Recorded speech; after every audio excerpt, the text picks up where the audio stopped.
আমরা এই রাস্তা দিয়ে যাওয়ার সময় কিছুক্ষণ আগে দেখলাম যে একটা অটো আর ট্রাক মুখোমুখি সংঘর্ষ। এখানে কয়েকজন রুগী পড়ে থাকা দেখলাম। দেখার পর আশপাশে কয়েকজন লোক সহকারে ভ্যানের মধ্যে ওঠায় আমরা হাসপাতালে নিয়ে গেলাম। হাসপাতালে এখানে স্পটে একজন মারা গেছে।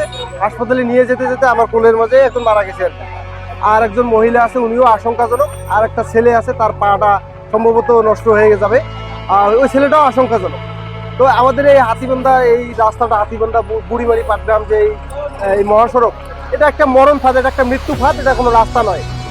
বাংলাদেশ সরকারের যে কবে বোধোদয় হবে, আমাদের কবে যে মানুষ মনে হবে, এখানে মানুষ নয়, এখানে সব গরু ছাগল প্রতিদিনও মরে। মানুষকে কখনো এখানে মানুষ মনে করা হয় না। এটা মৃত্যু ফাঁদ। আমাদের জীবনের কোনো দাম নাই, কোনো নিরাপত্তা নাই।